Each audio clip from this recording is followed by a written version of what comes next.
diambil dari Lukas 2 ayat 8 sampai dengan ayatnya yang ke-20. Firman Tuhan,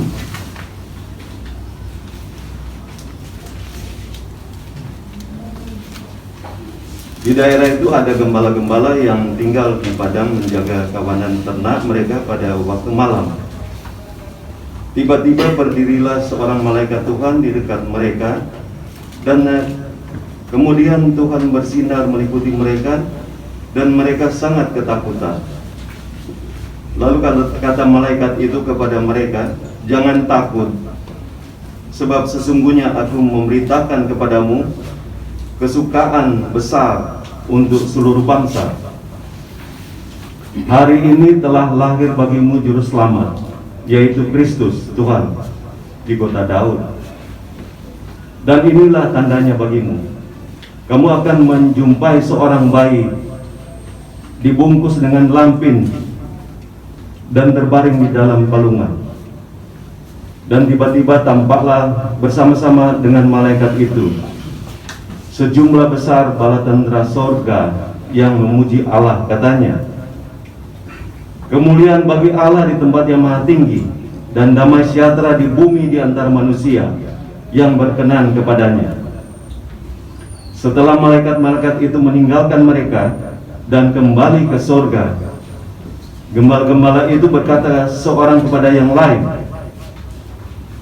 "Marilah kita pergi ke Betlehem untuk melihat apa yang terjadi di sana, seperti yang diberitahukan Tuhan kepada kita." Lalu mereka cepat-cepat berangkat dan menjumpai Maria dan Yusuf dan bayi itu yang sedang berbaring di dalam palungan. Dan ketika mereka melihatnya, mereka memberitahukan apa yang telah dikatakan kepada mereka tentang anak itu. Dan semua orang yang mendengarnya heran tentang apa yang dikatakan gembala-gembala itu kepada mereka. Tetapi Maria menyimpan segala perkara itu di dalam hatinya dan merenungkannya. Maka kembalilah gembala-gembala itu sambil memuji dan memuliakan Allah, karena segala sesuatu yang mereka dengar dan mereka lihat, semuanya sesuai dengan apa yang telah dikatakan kepada mereka. Sampai di sini pembacaan firman Tuhan. Terpujilah Kristus. Haleluya.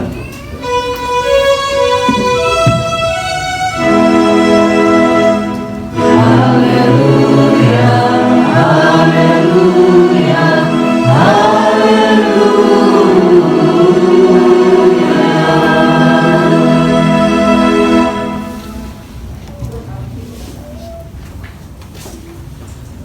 Ibu bapak, saudaraku kekasih Kristus, ketika kita ada dan merayakan kelahiran Kristus Sang Juru Selamat, tentu saja hidup itu berlimpah dengan sukacita. Di mana-mana orang bercerita tentang kelahiran itu. Kalau saudara buka medsos, Anda akan merasa bergembira. Karena apa? Ada tempat-tempat di dunia ini yang dulunya tidak pernah merayakan Natal, mulai memasang ornamen-ornamen Natal, memberikan kesempatan untuk beribadah, merayakan kelahiran Kristus Sang Juru Selamat. Kalau Anda buka medsos, ada begitu banyak ucapan selamat yang disampaikan dalam bahasa yang berbeda. Ada Feliz Navidad, Selamat Natal, Bon Natale, Merry Christmas. Bahkan di Jepang, saudara, negara yang mayoritas penduduknya beragama Shinto, memasang dengan begitu besar postingan Merry Kurisumatsu, Selamat Natal. Dan kita bergembira, oh ternyata Natal itu luar biasa. Tapi muncul satu pertanyaan, apakah semua orang yang merayakan Natal itu Apakah semua orang yang ada dalam kegembiraan menurut kita karena Kristus lahir itu betul-betul memahami apa arti Natal itu? Di Jepang, saudara, Natal itu selalu dihubungkan dengan pesta akhir tahun. Bahwa ketika semua sudah bekerja selama setahun, tibalah di bulan Desember itu, hidup itu harus beria-ria, hidup itu harus bergembira. Karena itu mereka ingin menghabiskan apa yang sudah mereka dapat dari hasil kerja mereka untuk berlibur, untuk bersenang-senang. Oh, ini orang yang beragama Shinto kok tidak punya hubungan dengan Kristus. Jadi Natal itu hanya dipakai sebagai satu momen untuk menikmati kegembiraan hidup. Dia tidak memiliki hubungan iman dengan Kristus yang lahir. Mengapa itu terjadi, saudara? Karena banyak orang yang pasang ornamen Natal, banyak orang yang bergembira karena hari Natal itu sebenarnya adalah orang-orang yang tidak memahami apa arti Natal itu. Pertanyaannya kalau begitu, apa arti Natal bagi kita? Saudara baca dalam Alkitab bahwa ketika manusia itu jatuh dalam dosa, manusia ada dalam ketakutan. Dia harus bekerja dengan keras untuk bisa menjalani hidupnya. Dia harus mencari pengampunan karena adanya ancaman hukuman Allah. Dengan berbagai cara manusia mencari itu. Kenapa? Karena hidupnya yang dulu bersama dengan Allah itu retak, bermusuhan dengan Allah jadinya. Namun ketika manusia berupaya dengan sekuat tenaga untuk mendapatkan pengasihan Allah, untuk mendapatkan keselamatan, manusia tidak pernah bisa menjumpai itu. Walaupun dia bawa persembahan, walaupun dia bermazmur bagi Allah, dia memuji Allah, dia tidak menemukan keselamatan. Itulah sebabnya digambarkan bahwa manusia itu bagaikan ada di dalam lautan yang kemudian mau tenggelam, dia tinggal bisa angkat tangannya berteriak minta tolong. Karena kalau dia tidak ditolong, dia akan tenggelam dan mati. Tapi ketika dia berteriak minta tolong, tidak ada manusia lain yang mampu menolong dia untuk bisa menyelamatkan hidupnya. Dan ketika dia ada dalam ketidakmampuan itu, seteru manusia itu, yaitu Allah sendiri, mengulurkan tangannya. Dia angkat manusia itu supaya mendapatkan keselamatan melalui kelahiran, kematian, dan kebangkitan Yesus. Jadi Natal itu sebenarnya, saudara, tidak susah kalau mau diartikan. Bahwa kalau dulu manusia itu rusak hubungannya dengan Allah, berseteru dengan Allah, maka Natal itu adalah ketika manusia angkat tangan dan Allah mengulurkan tangannya, berjabat tangan, terjadilah perdamaian itu. Itulah Natal sebenarnya. Bahwa Allah mengulurkan tangannya, memberikan perdamaian bagi manusia, supaya di dalam hidup manusia itu ada damai karena ada keselamatan yang diberikan oleh Allah. Itu arti Natal, saudara. Dan berita Natal, berita tentang kelahiran itu disampaikan pertama-tama menurut Injil Lukas kepada para gembala. Gembala itu kayak Eben tadi malam ya. Kayak siapa? Jonathan tadi malam. Ada satu lagi siapa? Ada Kairi, gembala-gembala kecil. Gembala-gembala yang tidak berdaya, saudara. Gembala-gembala yang hidup dalam ketakutan di malam hari. Karena apa? Karena ancaman serigala, ancaman perampok yang mau mengambil domba-domba yang digembalakannya. dalam kondisi hidup yang seperti itu, ketika hidup itu kesepian, ketika hidup itu ada dalam ketakutan, ketika hidup itu ada dalam kegelisahan, ketika itulah damai sejahtera itu diberitakan. Karena itu sapaan kepada gembala itu pertama-tama adalah jangan takut. Jangan takut karena apa? Karena aku memberitakan kesukaan besar bagi kamu. Hari ini telah lahir bagimu Kristus, Juru Selamat di kota Daud. Itu beritanya. Berita Natal itu adalah berita yang ingin memberikan damai sejahtera, yang ingin membuat orang itu harus melepaskan diri dari ketakutannya, dari kegelisahannya dan sebagainya. Nah, gembala-gembala ini orang-orang kesepian, orang-orang yang ada dalam ketakutan, orang-orang yang bekerja secara rutin dari hari ke hari seolah-olah tidak lagi memiliki pengharapan bahwa hidup hari esok itu lebih baik dari hari ini, karena memang hidupnya hanya seperti itu. Kemudian mereka ingin membuktikan, dia ingin membuktikan apa benar nggak yang malaikat itu sampaikan. Berjalanlah dia menuju ke Bethlehem. Di Bethlehem dia melihat ternyata malaikat Tuhan itu, ternyata janji Allah itu adalah hal yang benar. Maka di dalam hati gembala-gembala itu muncullah satu kekuatan iman. Ternyata Tuhanku bukan pembohong. Ternyata Tuhanku adalah Tuhan yang menepati janjinya.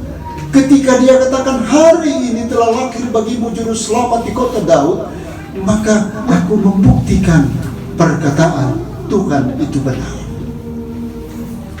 Itulah sebabnya saudara, ketika gembala-gembala itu menceritakan apa yang mereka dengar dari malaikat itu, dan kemudian membuat orang banyak menjadi heran, mereka akhirnya pergi.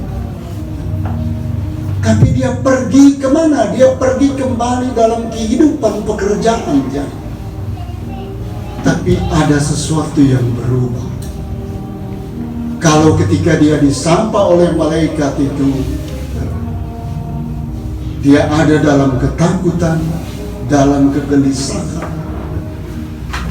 dalam ketiadaan pengharapan. Dikatakan ketika dia kembali ke tempat dia bekerja, dia berlimpah dengan sukacita. Jadi Natal itu harus membawa perubahan dalam hidup ini. Kalau dia tidak membawa perubahan, apa artinya Kristus lahir dalam hidup? Trio kasih karunia tadi bernyanyi begini: layakkanlah hati kami Tuhan menjadi palungan. Menjadi palungan itu berarti menjadi tempat kelahiran Kristus. Kita bisa memohon kepada Allah, layakkan hati kami Tuhan, dan Tuhan akan katakan, saya selalu melayakkan hatimu menjadi palungan, menjadi tempat kelahiranku. Tapi kamu harus menjadi palungan yang bersih, jangan palungan yang penuh duri. Karena itu ketika dalam hidup ini masih memiliki rasa dendam, rasa benci kepada orang lain, dalam hubungan suami istri, dalam hubungan pekerjaan, dalam hidup bersekutu dalam gereja Tuhan, itulah duri-duri dalam palungan ini. Dan Yesus akan menangis ketika dia lahir dalam palungan yang berduri.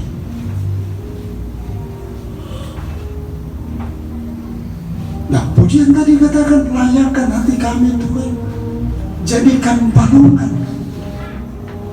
Artinya ada kerinduan supaya Tuhan mengubah hidup ini. Dan Tuhan mau mengubah hidup kita, dan Tuhan meminta kita untuk bergerak melakukan perubahan itu. Kalau Natal itu artinya jabat tangan antara Allah dan manusia, terciptanya satu perdamaian, maka hati yang menjadi palungan itu, hidup yang menjadi palungan itu, dia harus merupakan uluran tangan kasih dari seorang kepada orang lain. Terjadi perdamaian, hidup dengan penuh sukacita, hidup dengan penuh cinta kasih. Itu perubahan.